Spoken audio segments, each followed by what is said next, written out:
Our first speaker of the day comes to us from London, England. He is the publisher of these two books, The Perestroika Deception and Red Cocaine.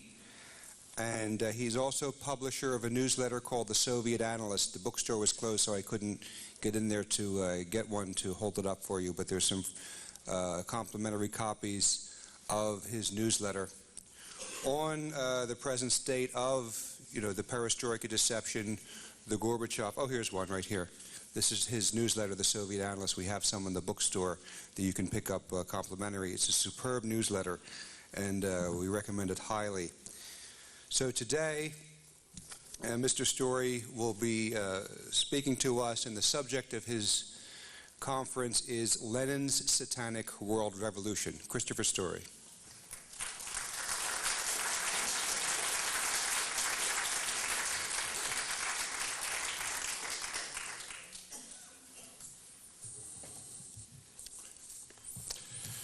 I'm not a priest.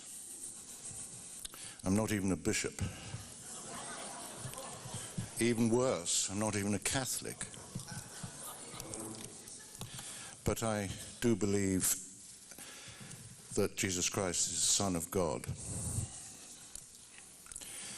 And in view of the subject I'm going to cover, I think it's important to begin with a devotional reading, because when I asked my friends in New York what on earth I was going to do addressing these eminent personages, they said, keep it secular. If you thought I should have said keep it simple, I'm afraid you've got something coming. So I just want to read the wonderful words of St. Paul, just to put everything which follows in perspective. Put on the whole armour of God, that ye may be able to stand against the wiles of the devil. For we wrestle not against flesh and blood, but against principalities, against powers, against the rulers of darkness of this world, against spiritual wickedness in high places. I'm going to speak about spiritual wickedness in high places.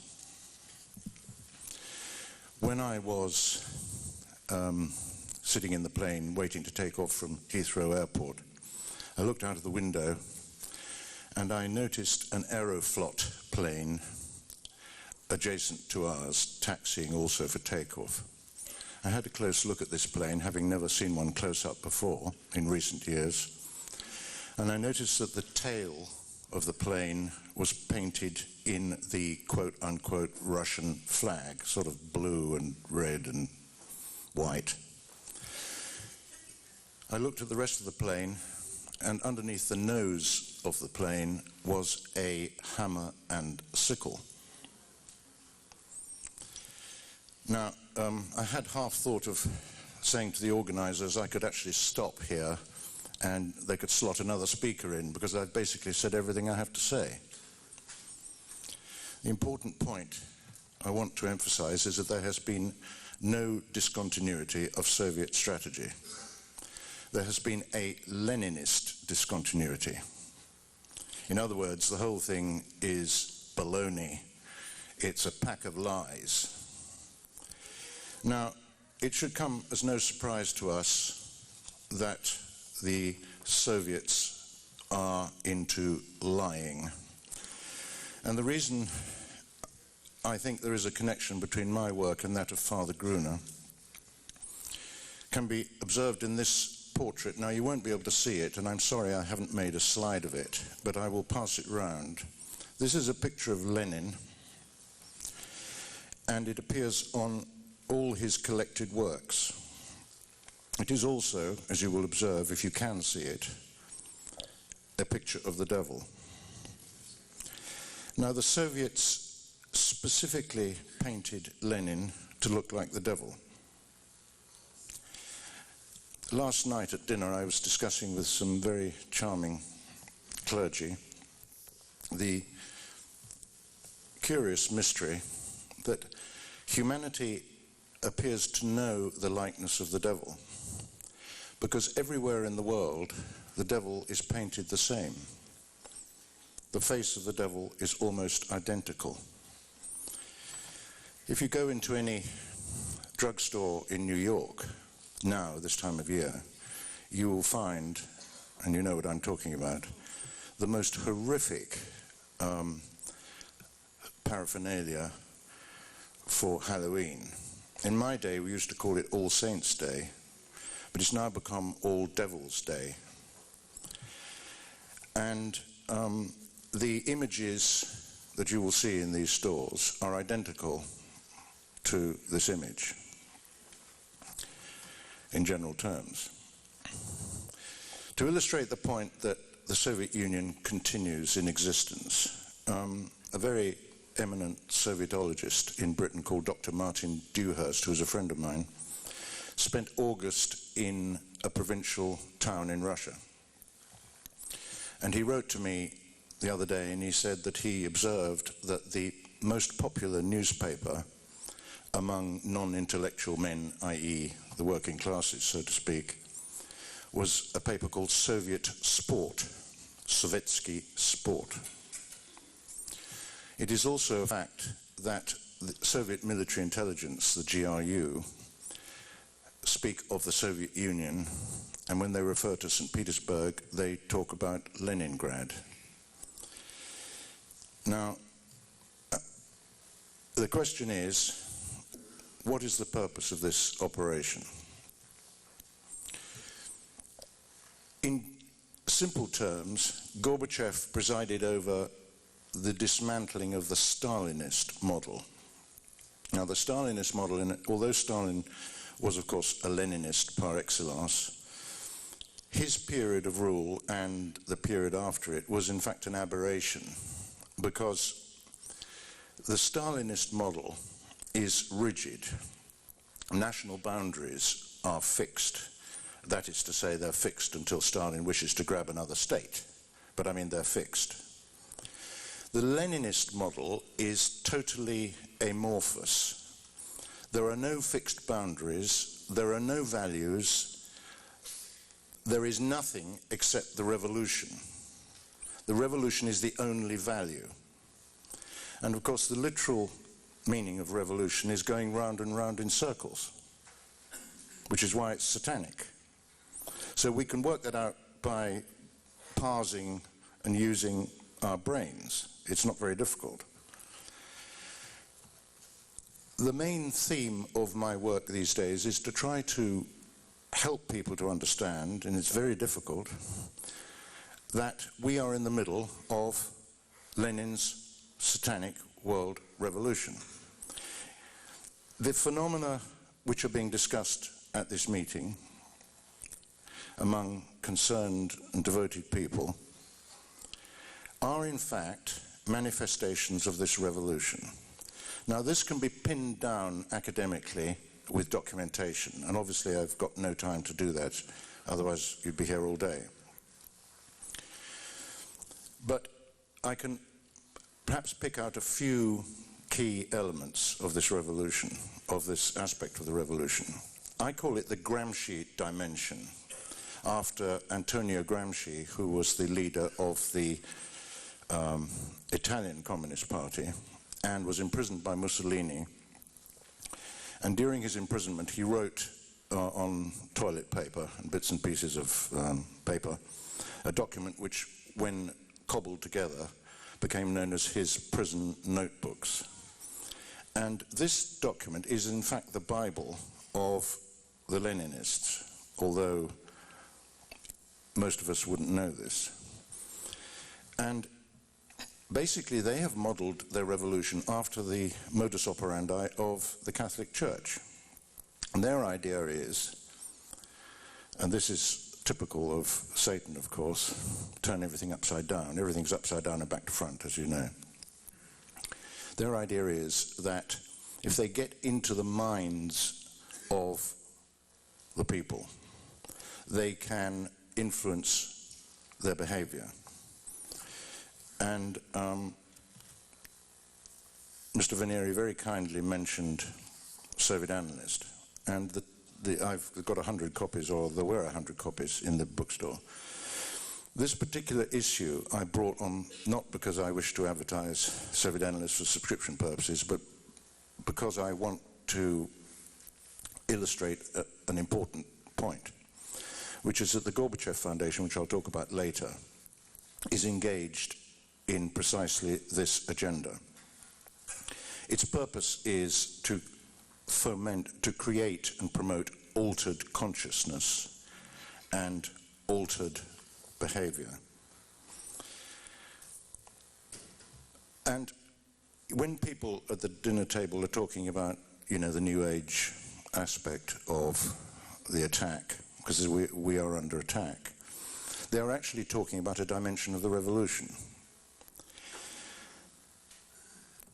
We can trace the emergence of the New Age, of course, right the way back to, if you like, the 18th century, but certainly to the second half of the 19th century, which is when the cracks were opened.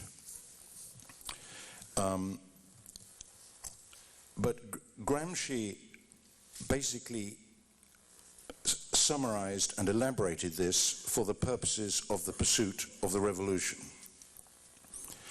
And in a nutshell, the objective is to purge our minds, they don't believe in the soul, of everything which we value. Religion is under attack. In my country, the monarchy, of course, is under attack, and I will illustrate how they went about this in due course.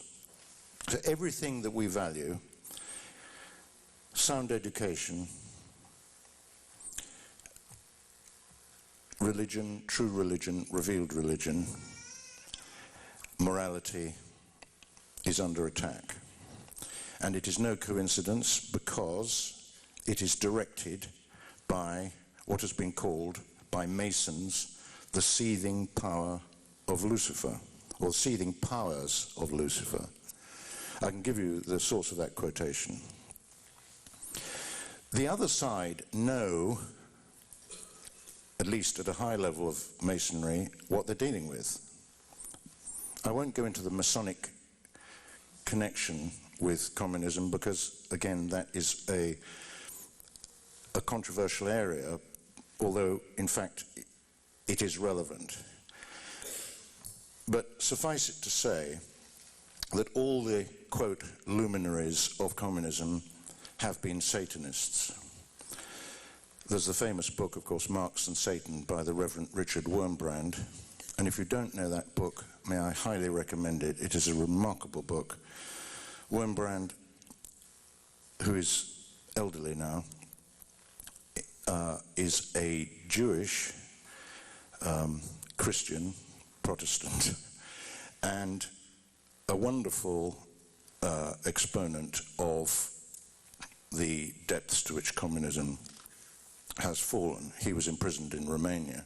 His book, Marx and Satan, demonstrates conclusively with documentary backup, it's not polemical, it's just documents, that Marx, although he came from a Jewish family, was brought up as a Christian and went to university very early, about 16 or 17, and suddenly became a Satanist. He was taken over. And all this is very carefully explained. We know that Stalin, of course, naturally, self-evidently, was in love with the enemy. Specifically, we know that Lenin had a Satanist experience, or an encounter, on the island of Capri. As for Hitler, say no more. Hitler, of course, was a National Socialist, and Nazism is in fact a dialectical elaboration of communism, communism being international socialism, Nazism being National Socialism. That's a dialectic which has, of course, remained. The dialectic, by the way, is central to the revolution. And in case you need a refresher on that, very briefly, The dialectic consists of the thesis, the antithesis, and the synthesis. And if they don't get the synthesis, of course, being what they intend, and if they don't achieve their synthesis, then they start a new cycle. Perhaps the easiest contemporary example of this is the situation in Northern Ireland. And I don't suppose you see much stuff about Northern Ireland in the press here, but if you were to read the British press, you would see pictures of Gerry Adams, who is a Leninist par excellence, speaks in Lenin's special Aesopian language, Aesopian being Lenin's own phrase for the language he invented, which contains double or treble meanings. But not only that, Gerry Adams looks like Lenin and has a beard like Lenin. He speaks like Lenin, behaves like Lenin, and looks like Lenin. In other words, he passes the duck test. If it waddles like a duck, flies like a duck, swims like a duck, and just behaves like a duck, it is a duck. So far as I'm concerned, Gerry Adams is a good example. Now, in the Northern Ireland context, the thesis is 25 years of bombings, maimings. We've got 35,000 people in Northern Ireland who have suffered injury since this particular phase of the Troubles began. I don't know how many dead. I think there's well over 4,000. So that's the thesis. The antithesis is the sudden cessation and the absence of bombings and maimings. And the synthesis, or the intended synthesis, of course, is a unified, radicalized, Leninist Ireland. And what I say to people from Southern Ireland is, it's all very well you tacitly supporting this outrage, or this continuing outrage, but you don't seem to understand that once they get their way in Northern Ireland, they have designs on you. Now, a mystery about the revolution is why they go on with it. I mean, you and I go about our normal work. We get up in the morning, we have breakfast, we say our prayers, hopefully, and we do our thing, and we look after our families, and we try to follow the narrow way. These people never rest. Now, St. Paul explains that why this is the case, and so does Jeremiah, of course. They never rest because they are infected, or I would say possessed, by the seething energies of Lucifer. And in order to understand the revolution, we need to understand that these people are, in a very real sense, possessed. Now, my very paltry knowledge of this subject comes from the late Reverend Malachi Martin, who is really why I'm here, because Malachi befriended me after the publication of the Perestroika Deception. And I would like to pay a special tribute to this holy and wonderful man. To be in his presence, and I say this as a layman, was truly to be in the presence of the Lord. Malachi was controversial because he was looking for the truth. And evil things have been said about this man, and I will identify one of them. I won't dwell on this, but I'd just like to cover this. When he was virtually destitute, he was befriended by a lady called Kakia Lavanos, who is in fact the daughter of one of the great shipping magnates. And for many years, he had a little monastic cell, almost, in her apartment, and I've been there. After he died, in several obituaries, including 2 which appeared in Britain, it was maliciously suggested that she was his mistress. And that I know to be totally false. I know the man, I love the man, I will always love this man. It was Malachi who taught me about possession. Of course, he's the author of a remarkable book called Hostage to the Devil. And again, you notice that you will recall that I prefaced what I'm saying by a reading from St. Paul. If one touches upon this subject, one must pray and one must read the Bible and one must be prepared.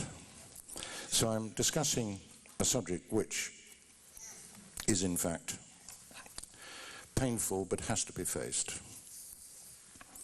The reason we're under attack is because the revolution is in full flood. When the enemy comes in as a flood, be not afraid. We must not be afraid. We must not be intimidated. We must stick to our guns. We must understand. And we must understand where this comes from. Yes, it's satanic. But a primary terrestrial manifestation of the attack is the continuing communist revolution.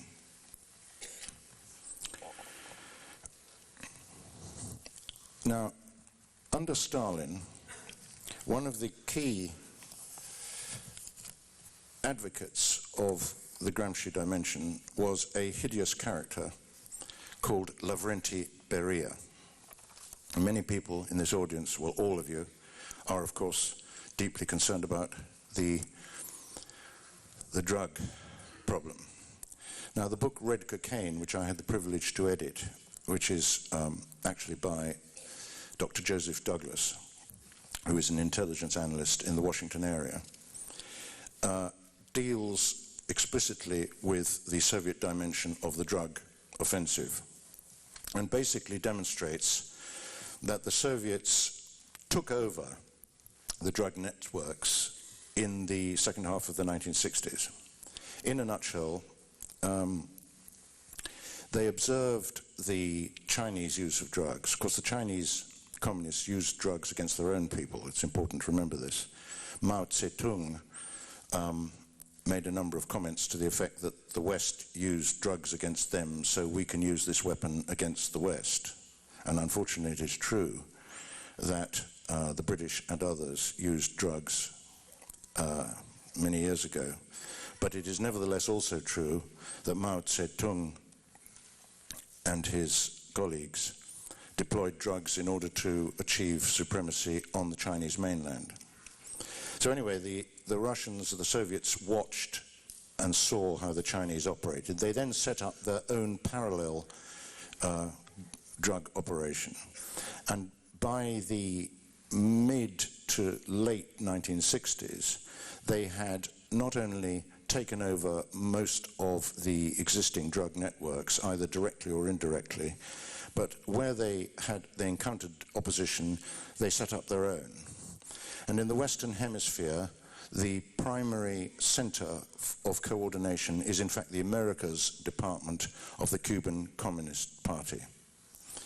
Castro being the agent for Moscow here, but all the drug rings in Latin America are related to the Soviets. If you look at any report on what's going on in Colombia, you will always see a reference to Marxist insurgents. They work together.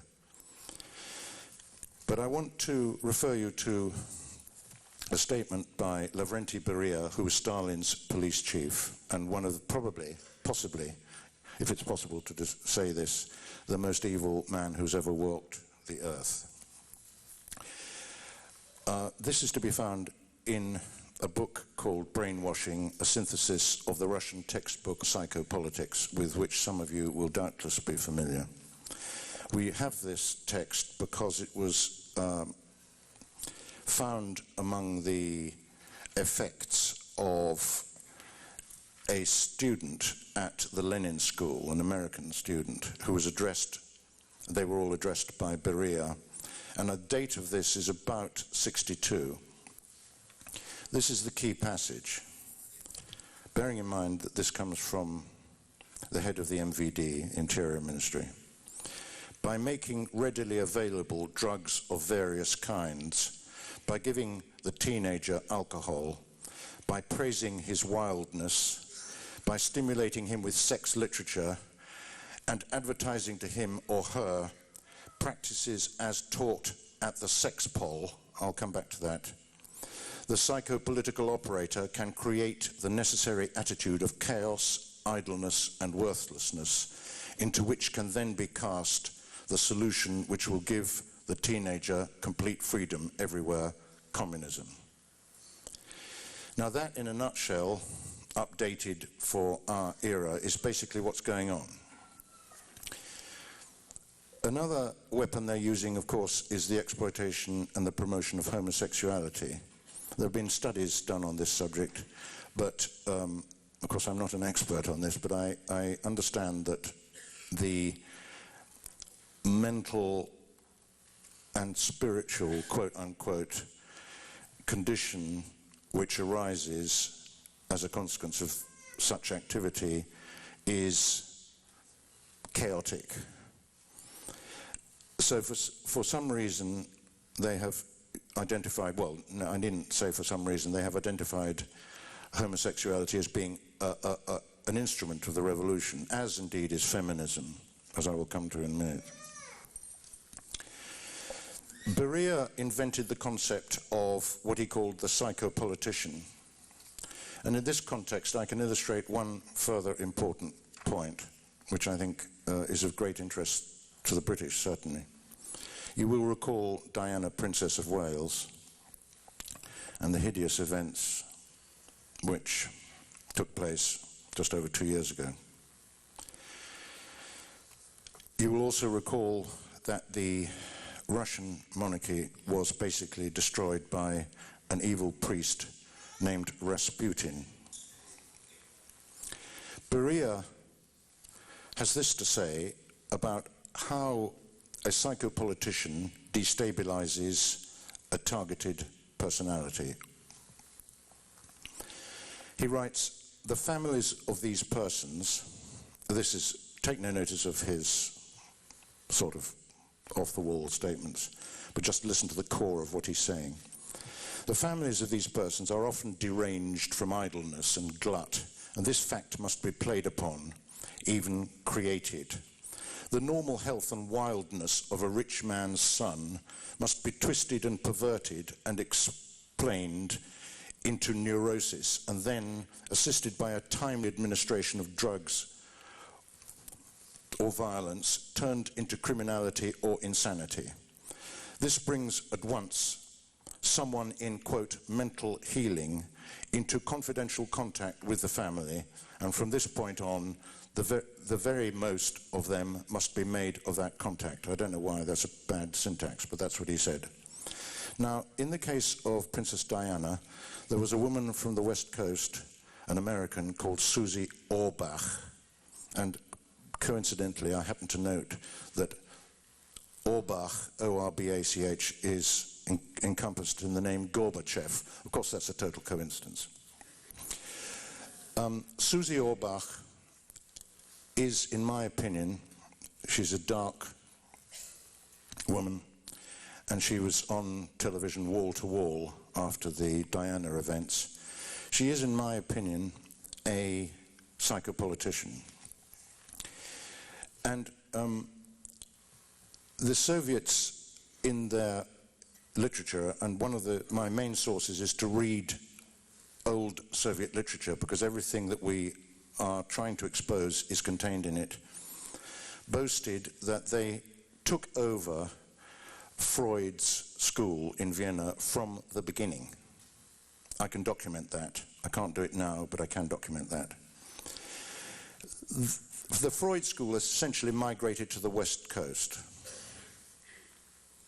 although, of course, it was headquartered in Vienna.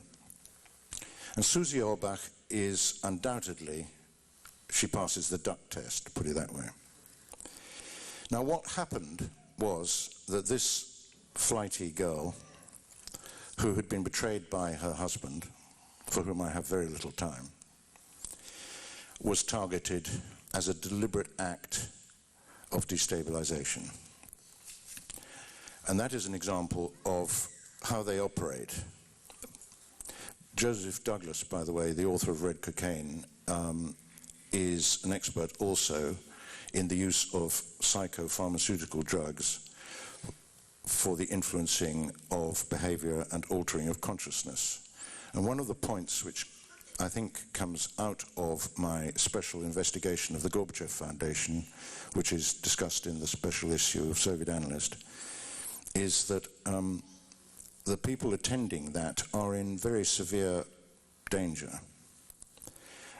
It's very likely, from what we know, that they are being targeted psychopharmaceutically. It could be by aerosols, it could be by stuff put into the tea, who knows. If you look at this issue, really everything I have to say about the Gorbachev Foundation is summarized in this issue. These organizations spawn further organizations as a routine operation. I mean, in Washington we have the Institute for Policy Studies, established by the KGB, which is now the main center of thought in Washington. Virtually every key member of the Clinton administration has a history of association with the Institute for Policy Studies or one of its offshoots. By the same token, the Gorbachev Foundation, which I should say is an offshoot of, or new manifestation of, the Lenin School, the Academy of Sciences, and the International Department of the continuing CPSU. I'll try to come back to that, just as I should come back to the word sexpol. The Gorbachev Foundation is constructing a complex in Moscow, even though it's got no money, measuring 1 kilometer square. We know this because a friend of mine called General Benton Partin in the Washington area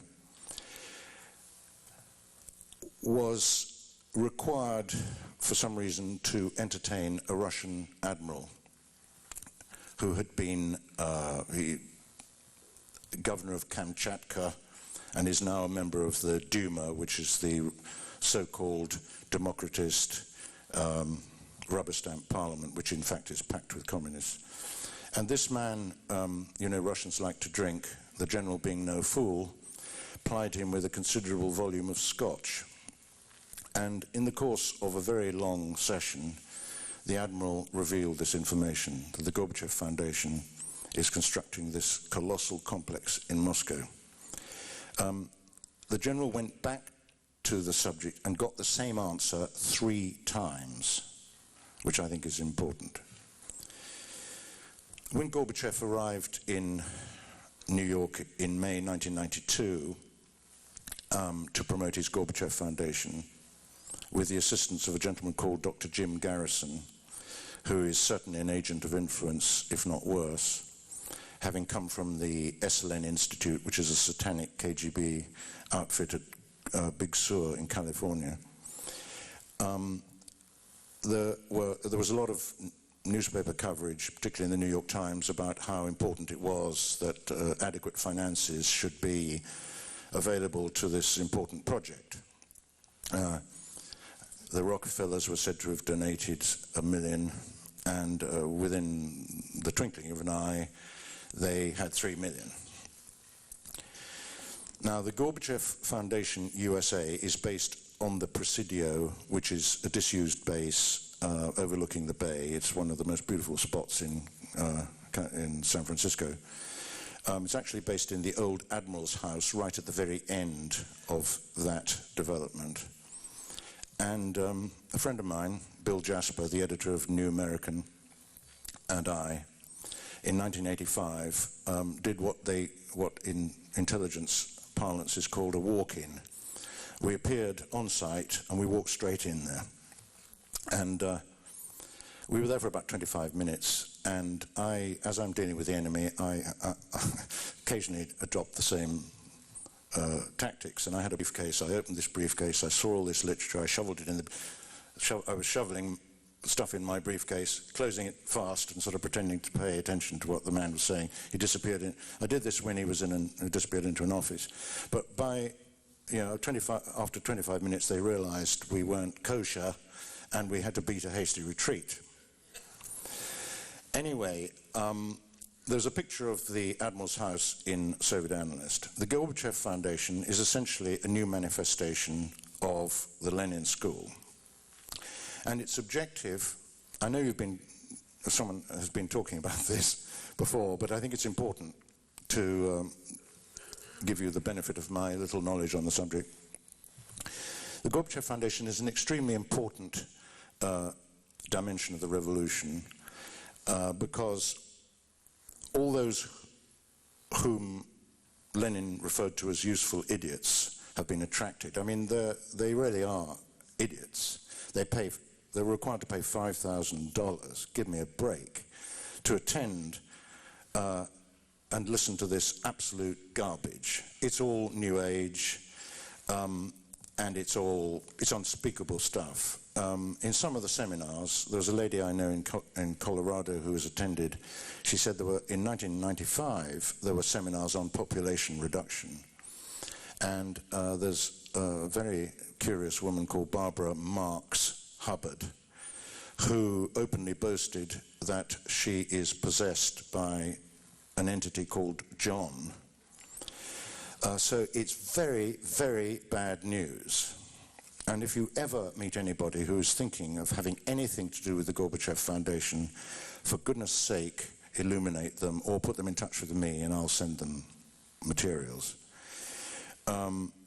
So we need to recognize the enemy, which is sometimes quite difficult to do because when the enemy is serious, as you know, he makes himself invisible. That is not original.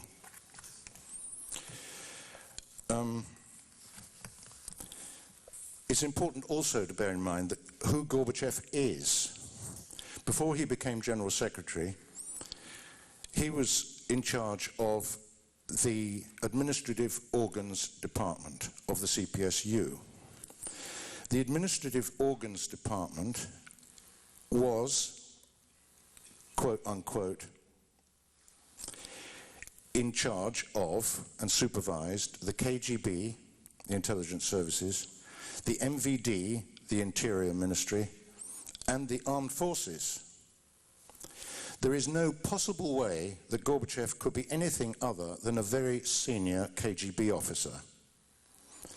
Now, the idea that these people, that leopards change their spots, that these people all of a sudden put on Savile Row suits, posh accents, stopped their rhetoric, cleaned their teeth, and appeared as normal Democrats is complete and utter nonsense.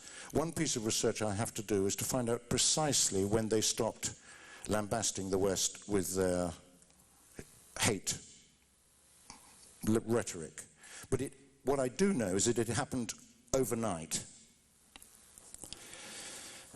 The Academy of Sciences, which should be renamed the Academy of Leninist Sciences, because that's what it's for, and it continues to exist, spawned a large number of institutes in the 1960s. Now, the other book which I have been privileged to edit and publish, of course, is called The Perestroika Deception, and there are copies of that in the bookstore.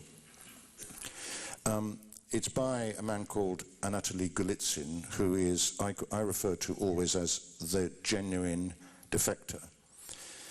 Concerning Soviet defectors, if you can see them, they are false.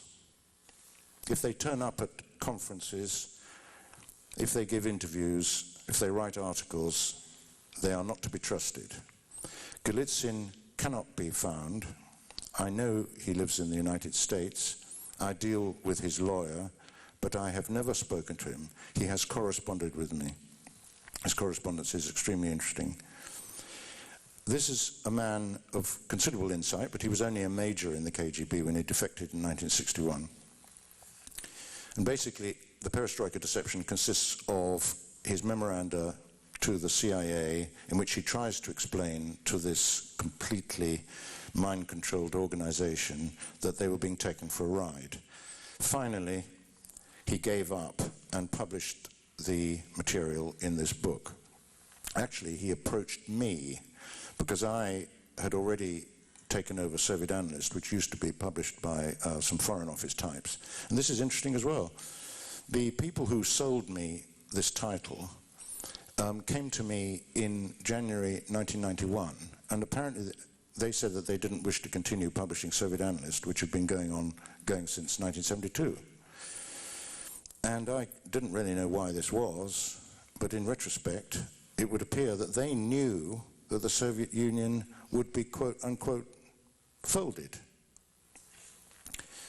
The August coup was, of course, a KGB provocation. And in this connection, you may recall that Gorbachev vanished for 3 days and rose from the dead on the third day. Now, that is not a coincidence. They do this sort of thing. They mimic us. And actually, he rose on the third day on the Russian Feast of the Transfiguration.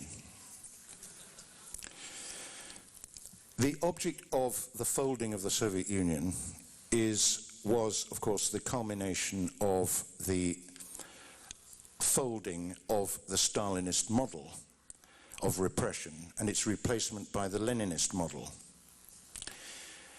And one geographical aspect of this was that the republics suddenly became quote-unquote independent. They declared UDI, Unilateral Declaration of Independence. This is ludicrous. It's totally impossible in a police state. It couldn't possibly have happened without approval and direction from the top. And indeed, that's precisely what happened. The Politburo was expanded in 1990 to 23 members when the party chiefs of the main republics, who were not already members of the Politburo, were inducted into the Politburo and given details of this stage of the operation. All the quote-unquote independent republics of the Soviet Union are, of course, controlled from Moscow. They have penetrated the international institutions, the World Bank, the IMF, the United Nations, so that all of a sudden we have 17 Soviet Unions. To be precise, there were always 3. There was the USSR, Belarusia, and Ukraine for historical reasons. They had seats on in the UN and the other institutions. But these institutions, and I attended the World Bank IMF meeting in late September, these institutions have been significantly taken over by the revolution. And the World Bank is now an instrument of the revolution. It's pushing New Ageism like crazy. You have never seen anything like the stuff that's coming out of the World Bank. One of the aspects one of the dimensions that's being developed by the Gorbachev Foundation and by the United Nations is, of course, the promotion of the concept of NGOs, non-governmental organizations. And in the wonderful new world of the 21st century, the idea is that nation states, as Lenin stated, Lenin's objective, of course, is the destruction of the nation state. Lenin wrote in his collected works that we have as our ultimate objective the destruction of the state. Instead of government structures, the idea is that there is a sort of global network of amorphous sort of groups meeting in various fora who will all coalesce in some kind of meaningless assembly, world parliament or whatever. As a parallel operation, the Gorbachev Foundation is effectively promoting the networking of people whose minds are blown. You know, they're heavily into New Ageism. They are all dabbling in the occult. By the way, the Gorbachev Foundation is into the occult. And I know this for a fact.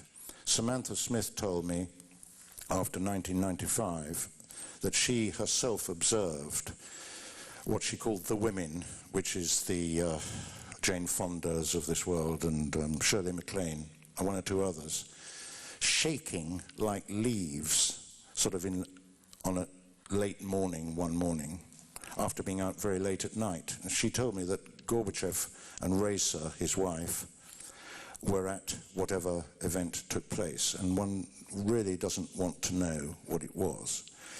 But the occult is a key dimension which the KGB is exploiting, and always has.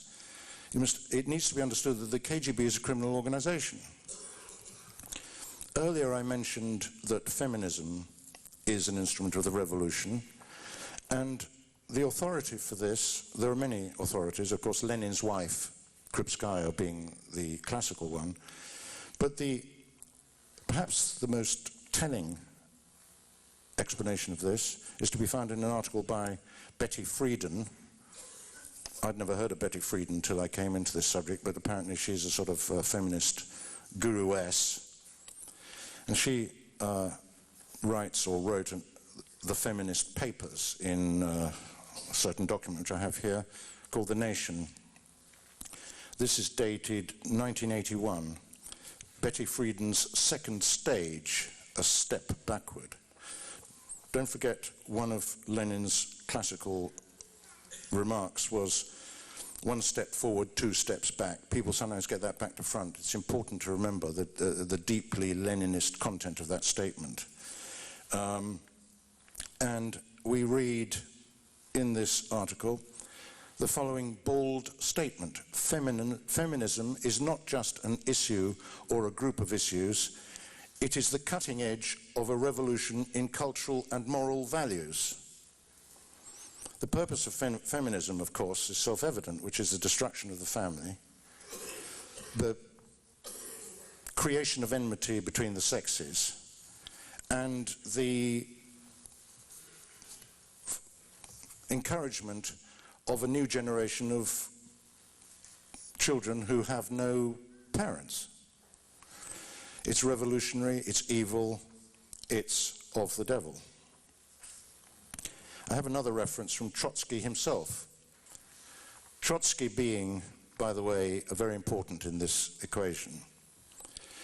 He wrote, "While we build the movement uniting women against their oppression, we try to win over the most conscious women to join us in building a revolutionary party that can unite all oppressed sectors of the population in decisive struggle against the capitalist class.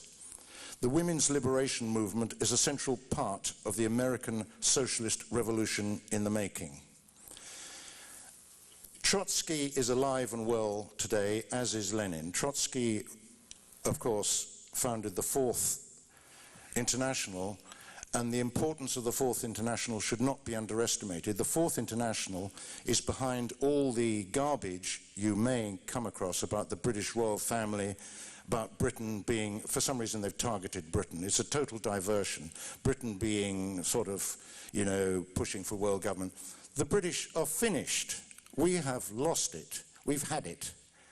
But for some reason, well, basically, throwing sand in the air, the Trotskyites, the Fourth International, the main manifestation in the United States being the LaRouche group, are pushing out this stuff. Don't take any notice of it.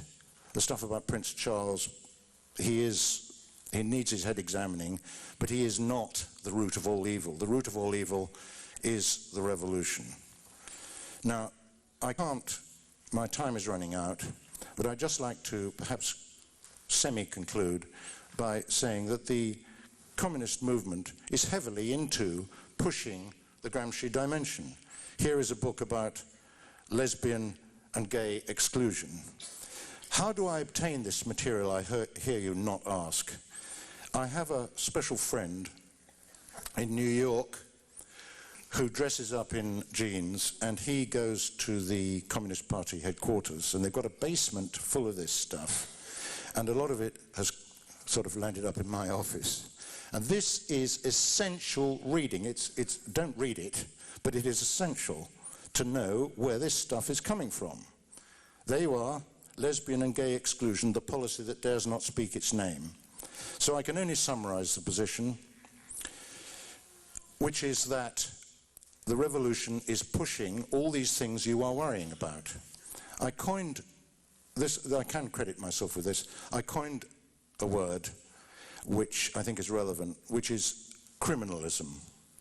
Criminalism can be defined as the use of organized criminality in the pursuit of strategy. The Soviet drug offensive is a dimension of criminalism. It's all laid out in red cocaine, but You need to understand where this is coming from, because without a focus, we will continue to be at sea. So remember, Lenin is Satan and vice versa. Thank you very much.